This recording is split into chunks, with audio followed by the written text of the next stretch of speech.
una manera adecuada.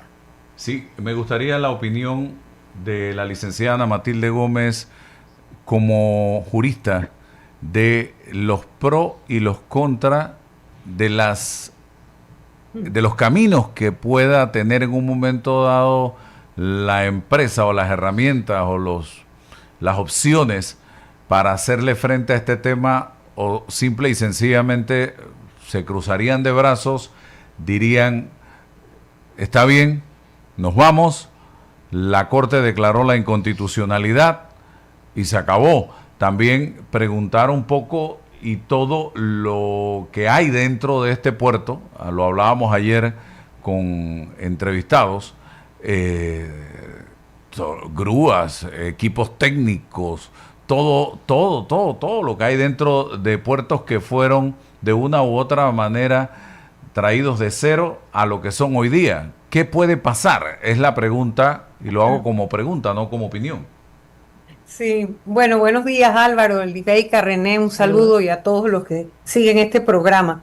Lo primero que yo diría es que contextualizando hay que reconocer que la decisión de la Corte Suprema de Justicia tiene un impacto que tiene distintas aristas. Tiene un impacto económico, tiene un impacto político, tiene un impacto jurídico, por supuesto, pero también tiene un impacto estratégico. Y la decisión de la Corte nos lleva a parecer que la Corte ha valorado altamente los aspectos estructurales del contrato. Y eso nos lleva a una reflexión. Panamá debería revisar la forma en que sus funcionarios hacen las concesiones. La Corte en ese fallo ha analizado tres cosas: la finalidad de la concesión, la forma de sus prórrogas, la forma de su equiparación, que fue una cosa terrible, y los mecanismos de control y fiscalización que el Estado tiene sobre sus bienes concesionados. Los puertos no son cualquier activo. Los puertos son activos estratégicos del país y son los activos complementarios al activo más importante en este momento, que es el Canal de Panamá. Así que dentro de todo esto tampoco lo podemos ver aislado de todo el tema geopolítico o de la política a gran escala en la que quedó inmersa Panamá por ser en el hemisferio occidental, o sea, dentro de las Américas, donde nosotros estamos, un país que tiene un activo estratégico importante para la potencia hegemónica que busca su reacomodo.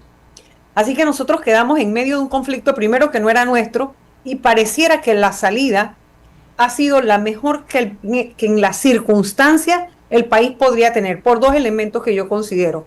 Uno, porque en efecto nosotros no estábamos recibiendo de Panama Ports todo lo que nosotros deberíamos recibir como dueños del activo. Eso es fundamental. Nosotros llevamos años perdiendo dinero. Me van a hablar de la inversión, etcétera, etcétera. Perfecto, pero nosotros deberíamos estar ganando más. Ahí hay una buena fuente de ingresos que se ha estado desperdiciando o se ha estado menospreciando. Segundo, que la forma jurídica mejor sustentable para poder volver a tener control sobre nuestros activos y tomar la decisión que se vaya a tomar es un fallo de la Corte Suprema de Justicia. Ese es el mayor blindaje jurídico. Es decir, no fue por ejemplo, la otra opción, una rescisión unilateral del contrato. O sea, que el gobierno decidiera rescindir unilateralmente por algunos incumplimientos. Eso nos deja en una fragilidad mucho mayor que un fallo de la Corte Suprema de Justicia, que cuando privilegia elementos de colectividad, el bien común, el ambiente, temas de mayorías versus minorías, el interés general versus el particular, por lo general sale bien librado frente a cualquier pretensión de arbitraje o demanda internacional, porque eso es lo que en términos generales se viene protegiendo. Las futuras generaciones, todo eso como se dio en el contrato minero.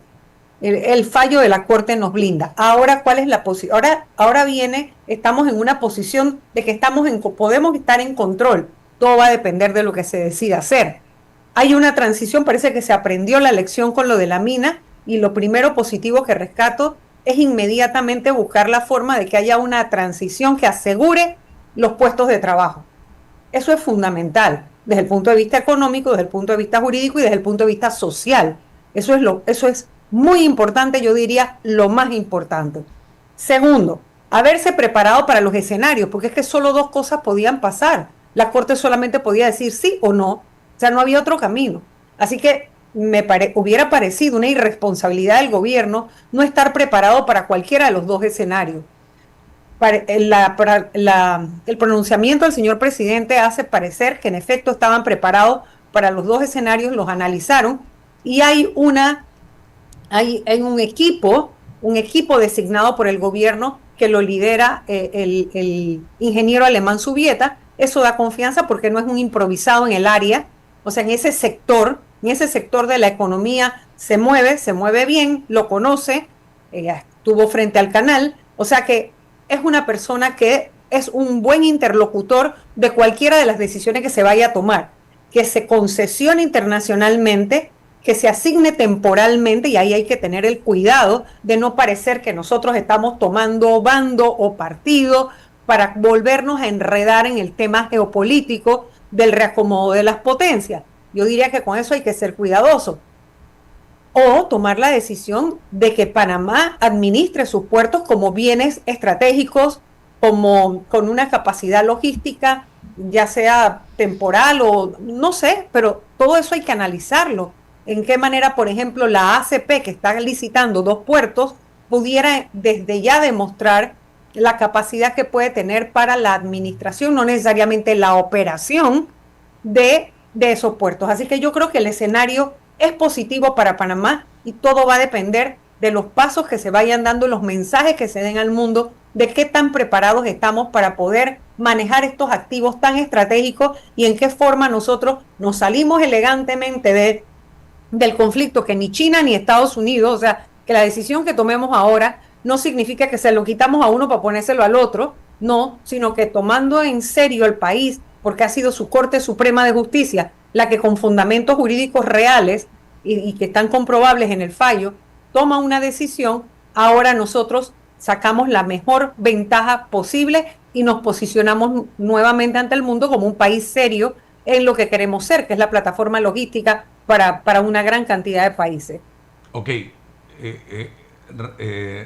me gustaría recalcar sobre el tema de toda la inversión que se ha hecho.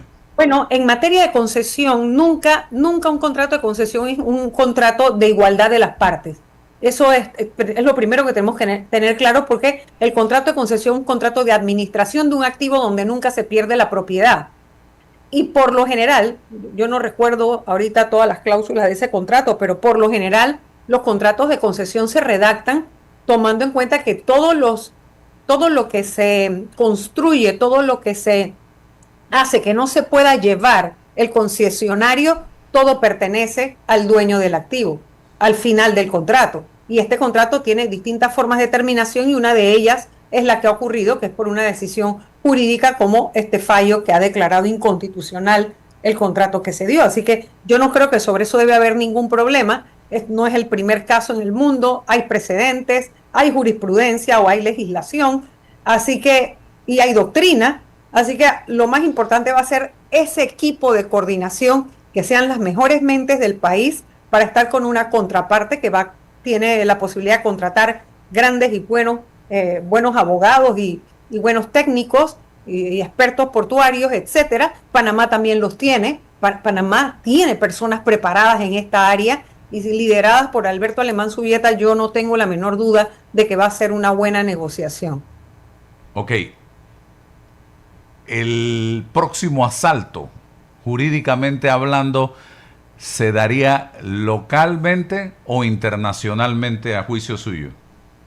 Todo va a depender de la decisión que tome el concesionario que pierde la concesión, a dónde quiera plantear el pleito o qué es lo que quiera hacer. O sea, vamos a esperar, vamos a ver cómo se comporta ahora Panama Port, ¿no? ¿Qué es lo que Panamá se sienta a ofrecer o a negociar?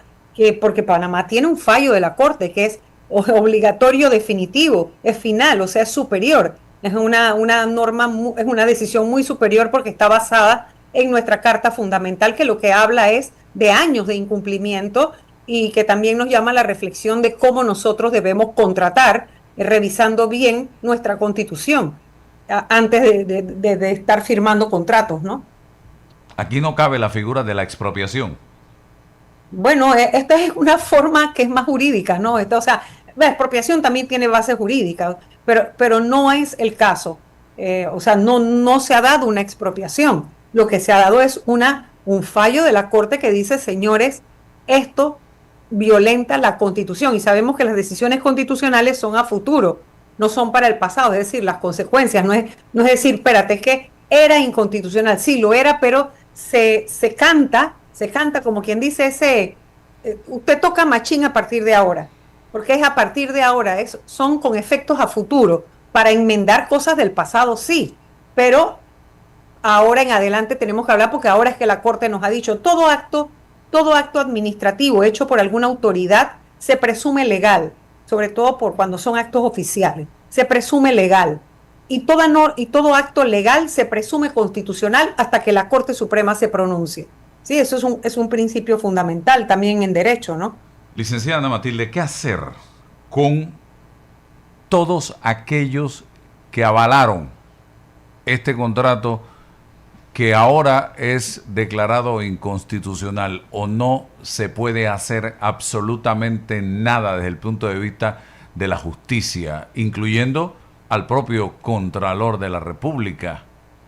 El contralor que dijo que estaba todo bien, que prácticamente actuó como un notario de Panama Ports, en su momento, que fue el contralor del gobierno de Nito Cortizo, el contralor Solís, que él fue a la asamblea y dijo que todo estaba en cumplimiento. Mire, yo creo que esto nos llama a la reflexión porque es hasta repugnante, he dicho yo, darse cuenta que hay funcionarios que cuando llegan a los puestos públicos, cuando están afuera, son grandes empresarios, hacen grandes negocios, son brillantes y uno, bueno, la gente aplaude cuando los designan, pero resulta que cuando vienen a negociar o vienen a fiscalizar en nombre del Estado, entonces lo hacen como unos perfectos papanatas, pues se dejan meter cualquier cuento de las contrapartes. ¿Cómo es posible? Mire, no solo la equiparación, ¿cómo es posible que la equiparación haya sido para abajo y no para arriba? O sea, si Panamá no tenía las mismas condiciones, cuando en el gobierno del doctor Valladares se negocian los puertos, Panamá no tenía nada. Panamá tenía que convencer al mundo de que nosotros teníamos algo que valía la pena venir a invertir. Vamos a poner el escenario así, era como estábamos como empezando. Óyeme, pero ya cuando llega el gobierno de la señora Mireya Moscoso, cuando tú vas a hacer la famosa equiparación, ¿cómo es que tú la vas a equiparar para abajo si tú ya sabías, ya había cosas construidas, ya había operación, ya se había demostrado la capacidad de Panamá y la importancia que tenía su posición geográfica, que es histórica, pero que se había puesto en relevancia, no solo por el canal, sino ya por lo que había avanzado los puertos.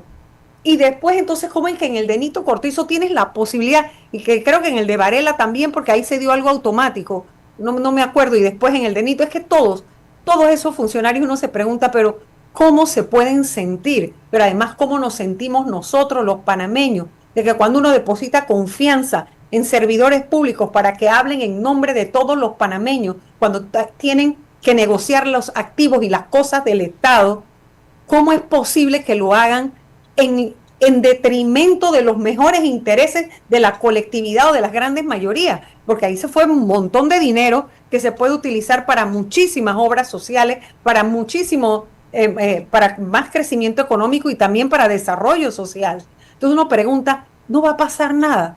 Con esta gente no pasa nada. Bueno, habría que analizar si se actuó de mala fe, si se actuó de buena fe, todo eso va a ser mucho más complicado. Lo importante es que la Corte ha dicho también en ese fallo, los mecanismos de control y fiscalización no están funcionando.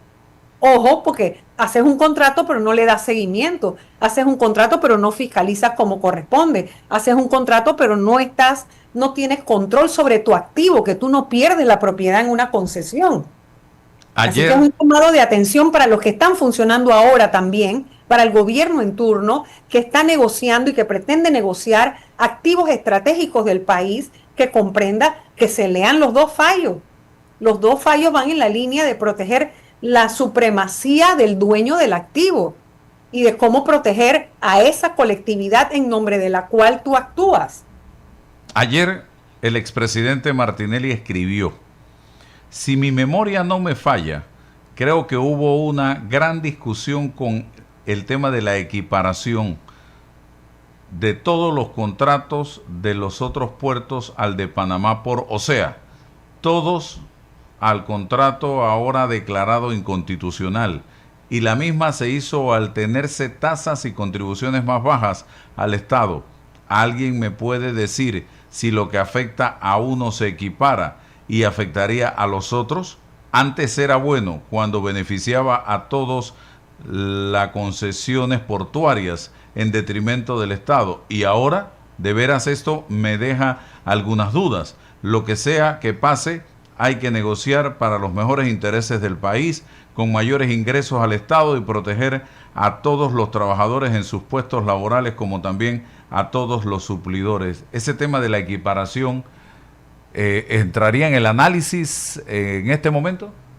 Sí, porque definitivamente la Corte se pronunció respecto también a la equiparación dada.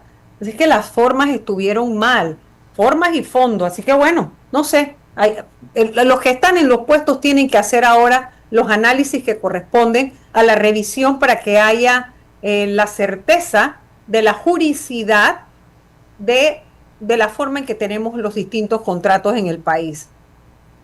Ok, vamos a otro tema, señor Quevedo. Vi información en el diario El Panamá América sobre contratos laborales superan la barrera de los 300,000 en el 2025.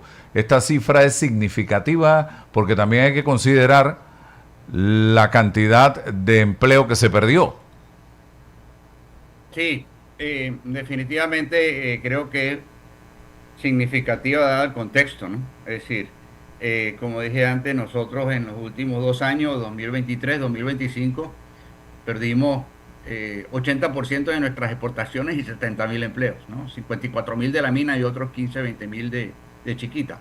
El hecho de haber llegado a 300,000 contratos es bastante significativo. Obviamente estamos todavía por debajo de lo que fue el 2019, que fueron 378,000. Y quizás lo más importante es que todo esto ocurre en el segundo semestre del 2025. O sea, hay que destacar que realmente hasta el primer semestre, no olvidemos que en el 2024, debido pues todo lo que pasó con la mina y la pérdida del grado de inversión, provincias como Panamá y Panamá Oeste perdieron 125,000 empleos, es decir, formales e informales. Es decir, eso es 71% de todos los empleos que se generaron resultado de la ampliación del canal en 5 años.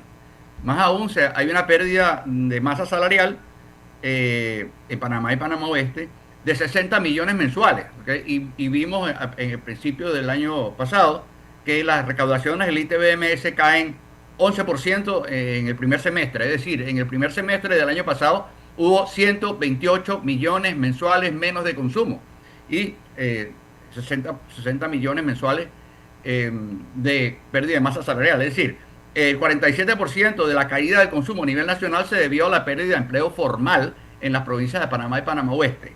Esto comienza a revertirse en el segundo semestre.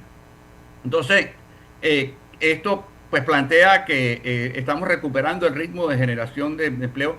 Y quiero también, dentro de esta discusión, estamos hablando del tema de los puertos, ¿no? Quiero traer a colación el tema de la confianza. Mire, y hablando del tema logístico y todo lo que está pasando, ¿no? Y la importancia de la coherencia y la importancia del manejo. Miren, de más está decirlo que nosotros ampliamos el canal y 5,000 millones de dólares para crear, en teoría, una plataforma de distribución de carga digamos, hacia Latinoamérica y de consolidación de carga de Latinoamérica hacia otros países, ¿no? Entonces, sin embargo, entre el 2014 y el 2024, el sector logístico generó 20,128 empleos, todos informales. Esto es perfectamente verificable con los informes laborales de la Contraloría, ¿ok? De hecho, 1,784 trabajadores formales del sector logístico perdieron sus trabajos, ¿ok? ¿Por qué?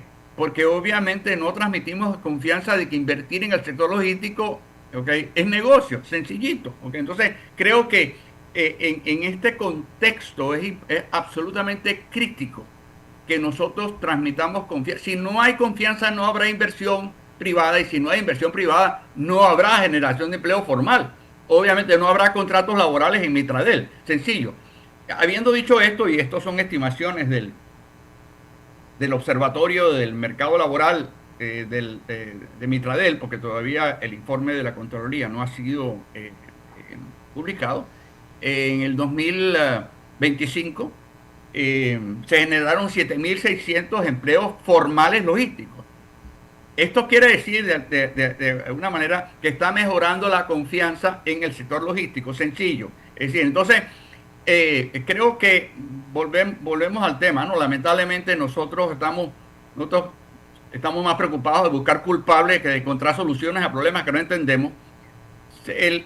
Para que el empleo tiene dos componentes: demanda y confianza. Si hay demanda y hay confianza, hay generación de empleo formal. Si hay demanda y no hay confianza, hay generación de empleo informal, que lamentablemente fue el caso desde el 2012 hasta el 2024. Yo estimo, obviamente, sobre la base de estimaciones del Observatorio del Mercado Laboral de Mitradel, que en el 2025 hubo una recuperación muy fuerte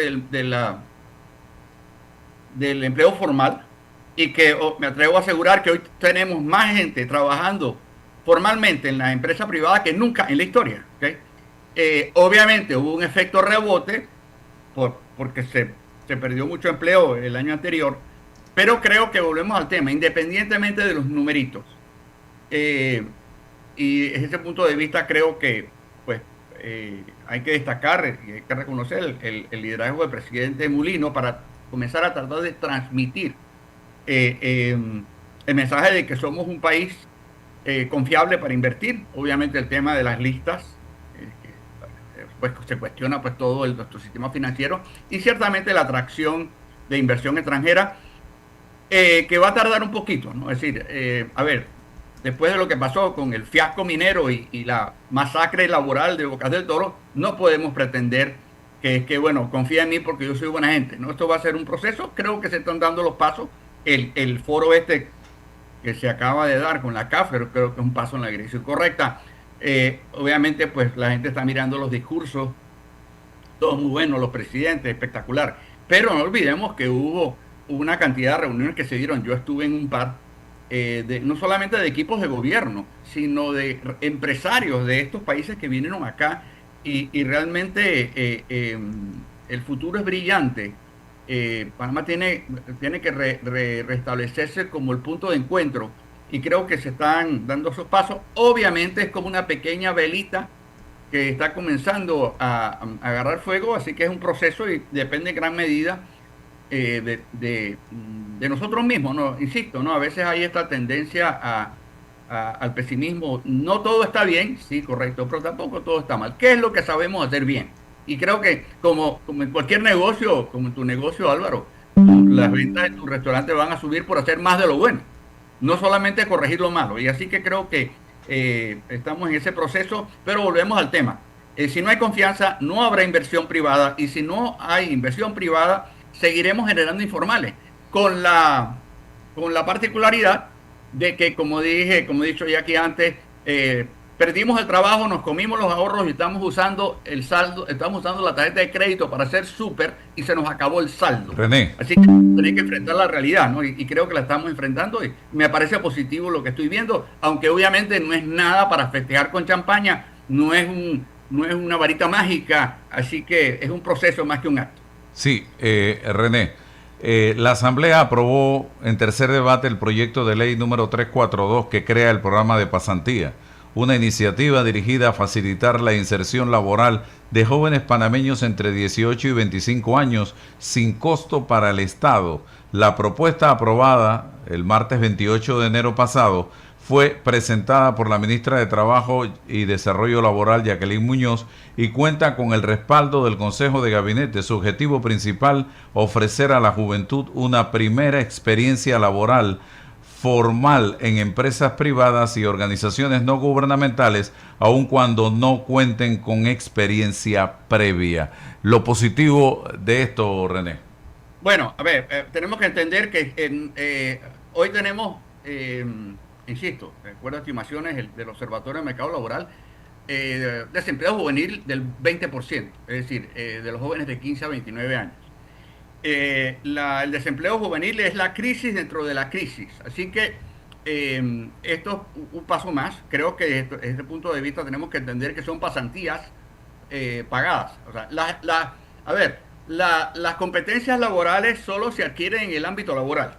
Entonces, esto es un proceso que va más allá, porque, insisto, también el Ministerio tiene mi primer empleo, lo cual me parece positivo. Como una forma de subsidio para aprender, ¿no? Correcto, sí. Ahora, el subsidio lo paga 100% la empresa privada, ¿no? A diferencia de, por ejemplo, programas como Mi Primer Empleo, donde hay mita. Y lo más importante en todo esto es que le estamos pidiendo al sector privado que suba la apuesta. Es decir, Mi Primer Empleo, la empresa paga 300 y el Estado pone 300. ¿Okay? O sea, que eso sale hay, digamos, aporte estatal. Aquí no. Aquí la empresa pone 450, es decir, sube 50% su inversión.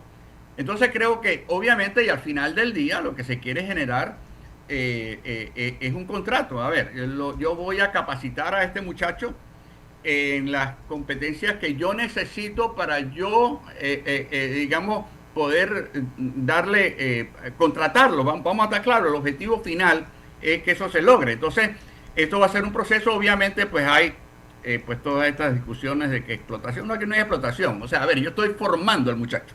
Entonces, y estoy pagando por ello. Claro. Y que una vez que me asegure que él cumple con los requisitos del cargo, pues obviamente vamos que le desarrolle las competencias para poder contratarlo, claro. Exacto. Es decir, a ver, lamentablemente nuestro sistema educativo ha estado históricamente divorciado de la realidad laboral del país, ¿ok? Y no está generando los recursos y las competencias que el sector productivo requiere. Entonces, creo que me parece una oportunidad excelente. Creo que hay un apoyo bastante fuerte. Es muy buen programa, sobre todo porque sale del propio sector privado el capital que se va a usar para invertir en nuestros jóvenes que van a ser contratados, porque lo más probable hay una certeza, hay una seguridad del que yo formé, yo lo quiero contratar. Obviamente, o sea, que claro, entonces yo creo que todo esto, aquí no hay soluciones perfectas, ojalá yo tuviera la varita mágica, ¿no? O sea, esto es la única manera de tener grandes ideas, es teniendo muchas ideas, y la única manera es probándolas. Entonces creo que me parece positivo. El tema del desempleo juvenil va mucho más allá de los eslogans y las consignas.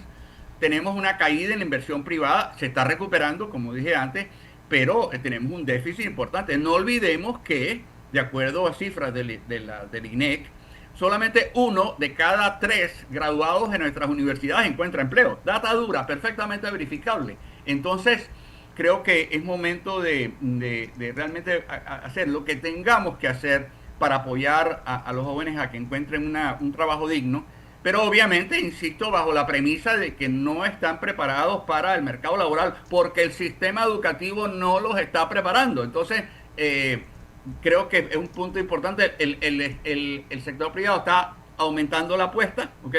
Una cuestión muy importante, ¿no? Porque se habla mucho de esto. Mire, de acuerdo a cifras de la Caja de Seguro Social, 83,5% de los patronos activos en la Caja del Seguro Social son empresas de menos de 10 trabajadores. 83,5%. Hay otro 12,5% que son empresas entre 11 y 50. ¿Okay? Es decir, que solamente 4% de las empresas tienen más de 50 trabajadores. Y ese es básicamente el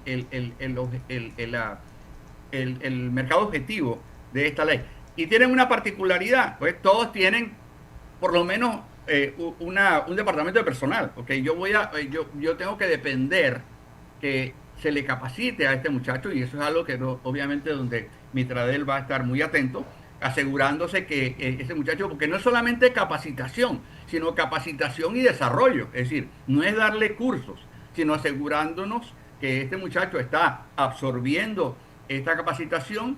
Como digo yo, nadie me puede enseñar a mí cómo ser responsable, ni cómo llegar temprano, ¿ok? Ni cómo planificar mi trabajo. Entonces creo que me parece una experiencia bonita. Obviamente tendremos que darle seguimiento y revisar y habrá que hacer ajustes, pero creo que es un paso en la dirección correcta. Como dije antes, nosotros tenemos 4% de los patronos activos en el país. Son empresas de más de 50 trabajadores, más o menos son unas 2.400 empresas. Hasta ahora con el programa de Mi Primer Empleo se está llegando a 600, o sea, 600 empresas, 25% tenemos realmente capacidad para crecer. Pero insisto, lo más importante es que tenemos que hacer algo por nuestros jóvenes. No es cuestión de llevar todo esto a un tema de los buenos y los malos, porque en toda historia, como he dicho antes aquí, existen los buenos, los malos y la verdad. Y lo que no se mide no existe. Y tenemos desempleo juvenil del 20%. Así que creo que me parece una iniciativa correcta, positiva. Y volvemos al tema de la construcción de confianza, ¿no? Y habrá que hacerle ajustes, seguro. Pero creo que me parece que se están haciendo las cosas bien. Ok, licenciada Ana Matilde, vamos al tema justicia, que también se ha estado hablando mucho de esto. La semana pasada se ordenó la aprehensión del ex vicepresidente de la República, José Gabriel Carrizo. Él vino al país, dijo: voy a dar la cara, o vine a dar la cara, a enfrentar la justicia, soy inocente.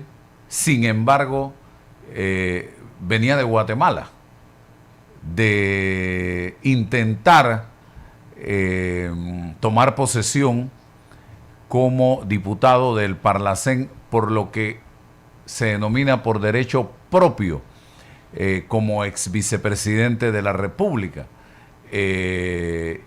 Dijo públicamente que su juramentación sería el 27 de enero, cosa que fue negada por la propia presidenta del Parlamento Centroamericano y por algunos diputados del Parlacén.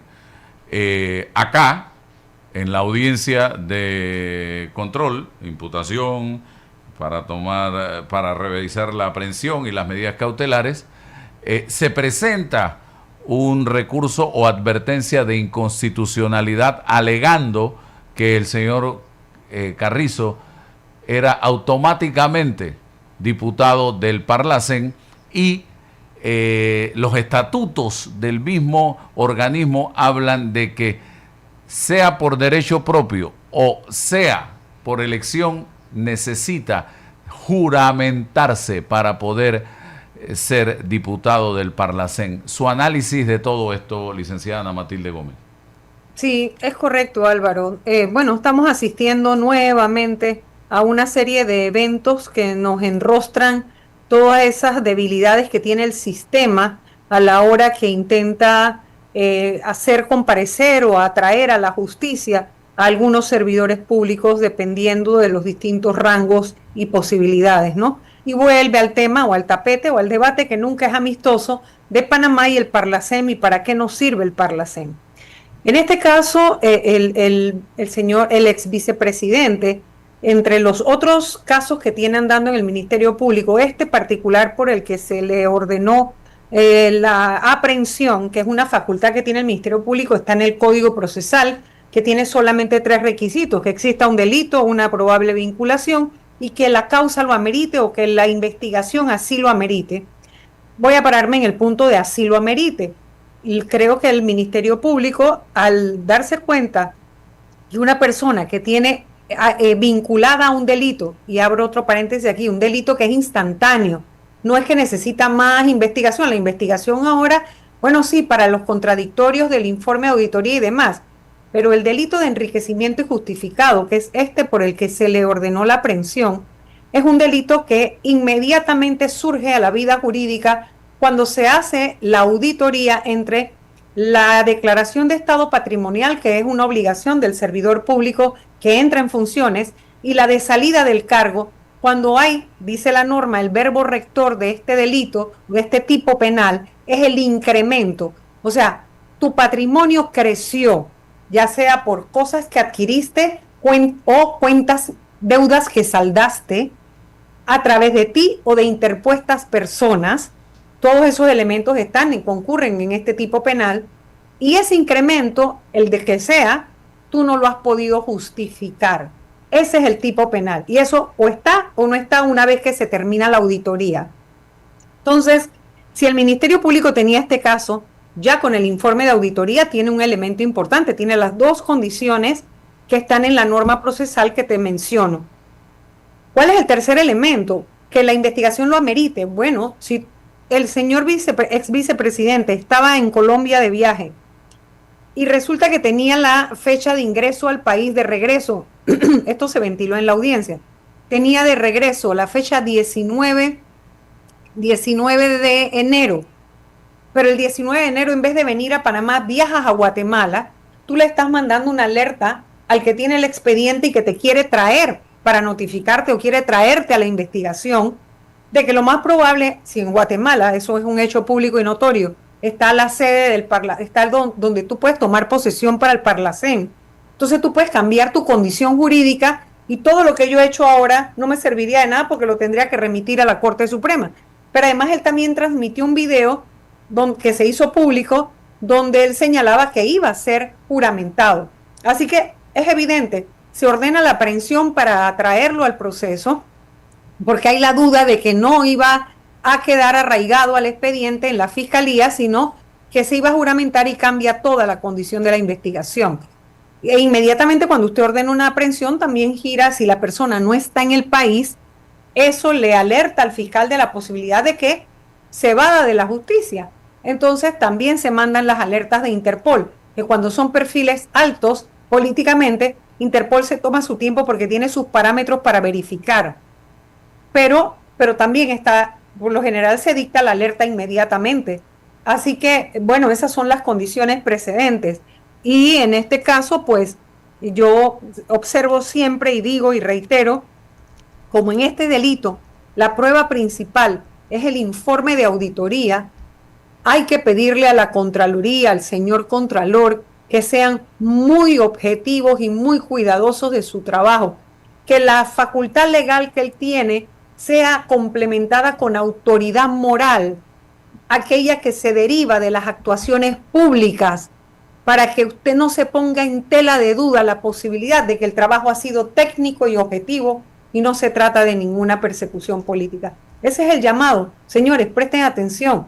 Si usted se sigue comportando así, con señalamientos políticos y entra en diatribas con los funcionarios y demás, se va a dudar de su trabajo. Y en casos como el enriquecimiento injustificado, su informe es la prueba fundamental por la jurisprudencia, ¿no? ¿Qué determina o qué influye en que un juez decida una decisión para unos y una decisión para otros? Por ejemplo, el caso de Meneses y de Brand, ambos están detenidos por enriquecimiento injustificado en el marco de una investigación, porque ni siquiera han sido condenados.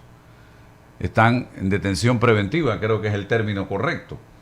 Ajá. Y por enriquecimiento justificado también el señor Carrizo, pero a él se le da casa por cárcel o arresto domiciliario e impedimento de salida del país. ¿Qué influye en que con el mismo delito imputado se tomen decisiones diferentes?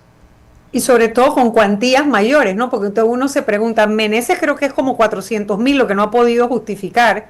Está el del excomisionado Fanuco también, que tiene como 600.000 y algo que no ha podido justificar. Y uno dice, bueno, si ellos están detenidos, ¿por qué José Gabriel Carrizo lo mandaron para su casa?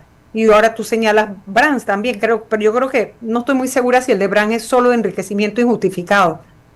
Bueno, en Panamá opera la sana crítica, en el sentido de que el juez, basado en su experiencia, en las posibilidades de fuga, de manipulación de la prueba, de la forma del arraigo, la comparecencia, otros elementos y características individuales y la pena a imponer y los riesgos procesales que el Ministerio Público plantee, el juez decide sí o no. Él es libre de decidirlo y lamentablemente eso es lo que la gente percibe como la selectividad de la justicia. Ahora bien, el Ministerio Público lo apeló porque tiene toda la lógica del mundo, que si tiene otros casos en los que ha logrado que el riesgo procesal quede evidente, con mayor razón un riesgo procesal en una persona de una alta investidura, capacidad económica, poder político o por lo menos algo de impacto político y que pudiera en algo afectar, tener un riesgo procesal como por ejemplo el de la manipulación de las pruebas, ¿no? Así que no lo sé, vamos a ver qué pasa en la alzada, pero igual que tú entiendo esa preocupación. Ahora, sin embargo, el juez de garantía es completamente libre en su sano juicio, ¿no? En su sana crítica, perdón. Y es el tema del recurso de inconstitucionalidad, ¿cabe aquí, a juicio suyo? Siempre es la posibilidad de que cualquier funcionario que va a aplicar una norma, pero tiene dos elementos, la norma tiene que ser sustantiva y eso no detiene el proceso. Por eso me sorprendió un poco la suspensión que hizo la juez, pero bueno, lo más probable fue a preguntar, averiguar, etcétera. Siempre hay la posibilidad de advertirle a quien va a aplicar, al funcionario que va a aplicar una norma, decirle, ojo señor, esta norma yo creo que viola la Constitución. Pero inmediatamente, 2 días más tardar, dice el código, debe remitir la consulta a la Corte Suprema, pero llevar el caso hasta el estado de decidir, no debe suspender el proceso. Otro Siempre caso, es posible sí. eso, ¿no? Otro tema que me llama la atención en cuanto a justicia. Ayer se dio a conocer el cambio de medida cautelar de detención provisional que se le había aplicado a Abraham Rico Pineda, imputado por presunta comisión de delito de blanqueo de capitales, y en su defecto se le concede arresto domiciliario. Mire las piezas de este rompecabezas. El señor Rico Pineda estuvo o está detenido desde el pasado 20 de agosto del 2024, 17 meses bajo prisión preventiva. Fue detenido en el marco del operativo Jericó, Operación Jericó, en la cual se arrestó a un número plural de personas.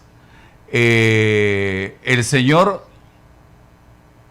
Pineda, Rico Pineda, hijo del diputado del Partido Revolucionario Democrático, ahora un tribunal determina cambiarle la medida de detención preventiva por la medida de arresto domiciliario después de 17 meses.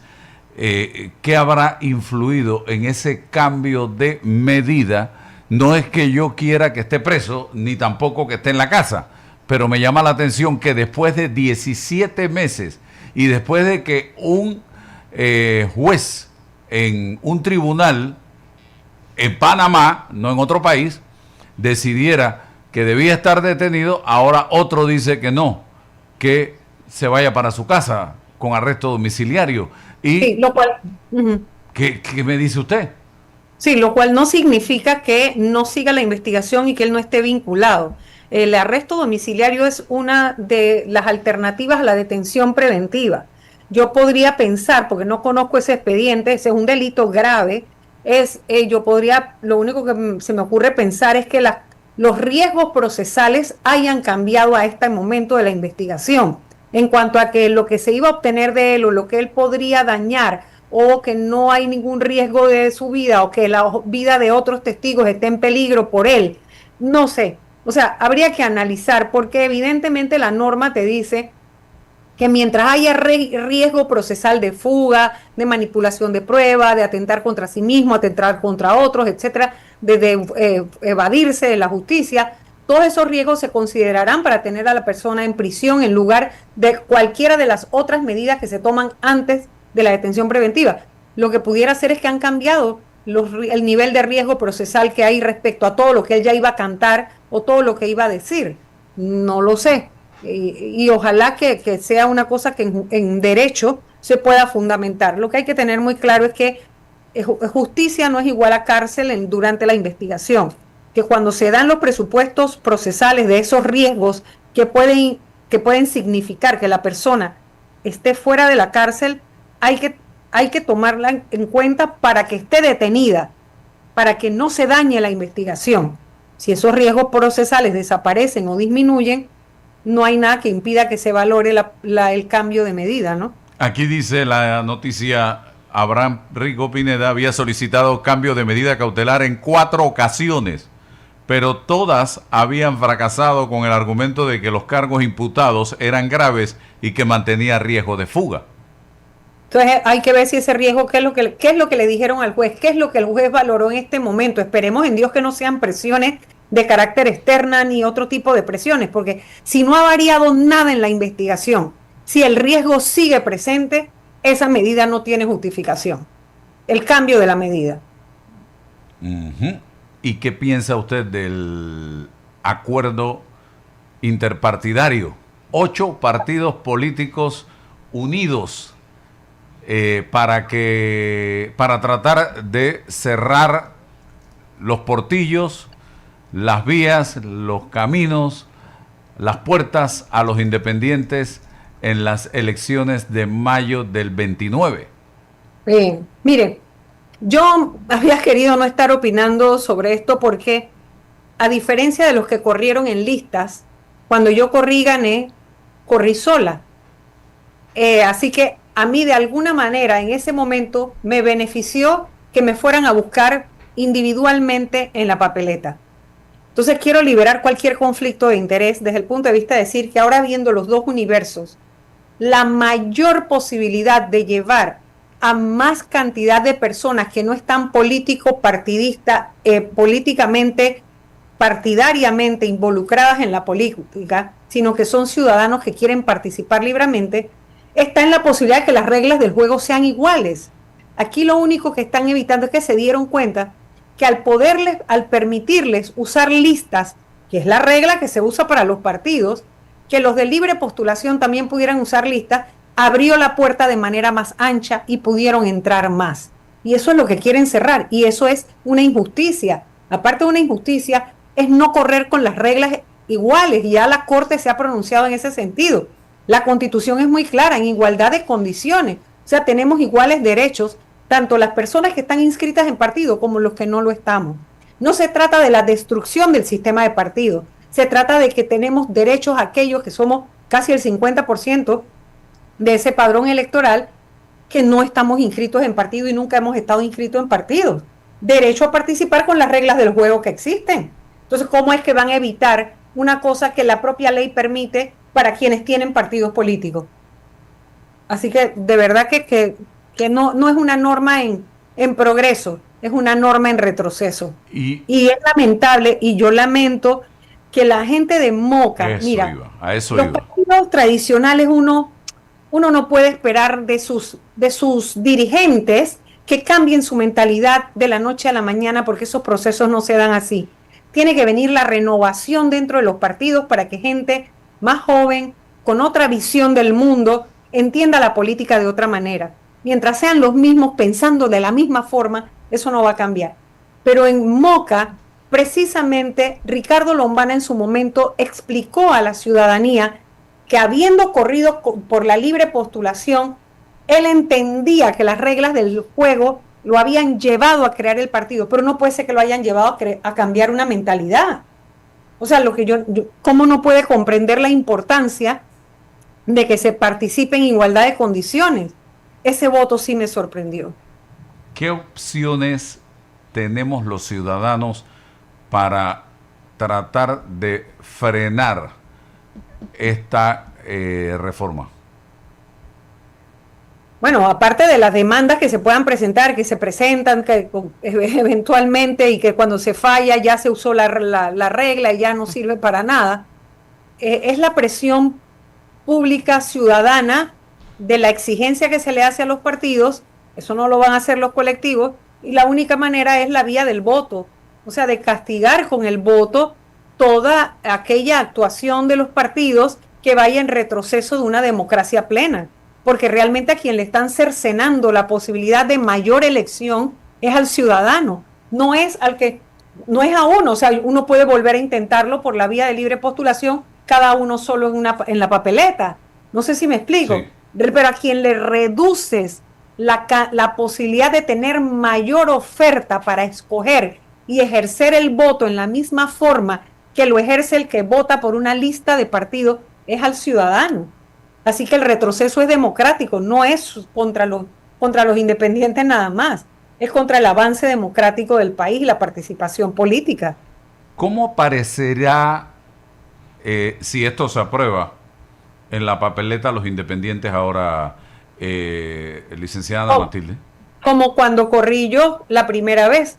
Y bueno, y en esta también, yo corrí independiente esperando a que el residuo, que debe ser para las minorías, yo decía, bueno, si ellos se llevan la mayor cantidad, porque se cuenta prácticamente 2 veces ese voto cuando se hacen listas, ¿verdad? Porque es esa forma perversa, eso se podría tal vez revertir corrigiendo la forma en que cuentan los votos.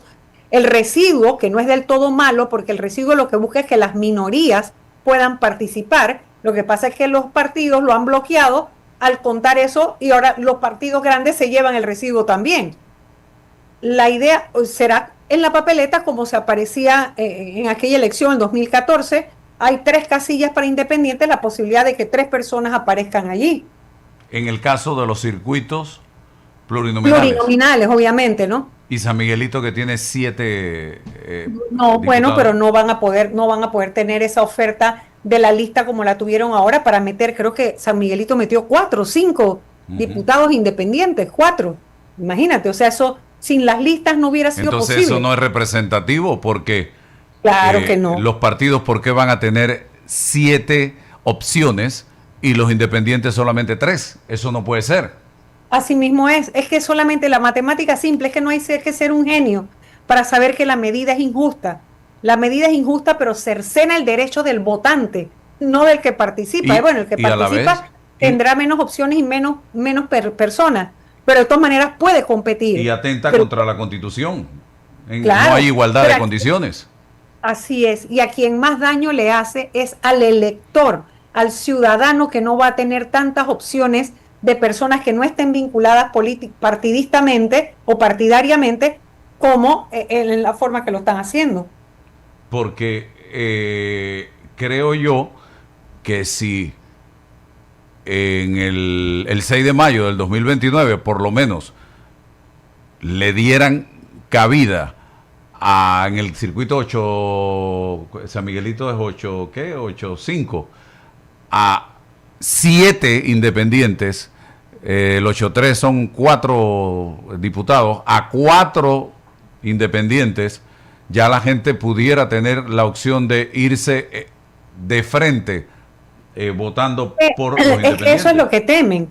A mi juicio eso es lo único que están reflejando aquí, el temor de que la fuerza arrolladora de la renovación política del país o de personas que aún habiendo participado han demostrado tener la transparencia, la verticalidad, el compromiso social y la idoneidad intelectual y moral que se necesita para hablar por los demás, para representar a otros, empiecen a cambiar figuras históricas que han estado ahí y el país no avanza. Así que yo sí creo que es muestra de un temor muy grande que tienen. Sí, porque no es que estemos señalando aquí que hay que fulminar a los partidos políticos, no.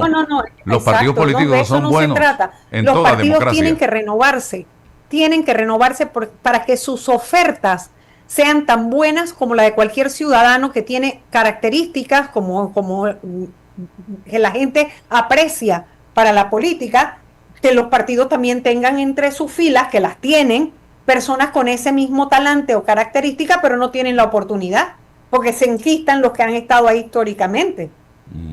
Bueno, nos queda la presión ciudadana y la Corte Suprema de Justicia, licenciada Ana Matilde Gómez.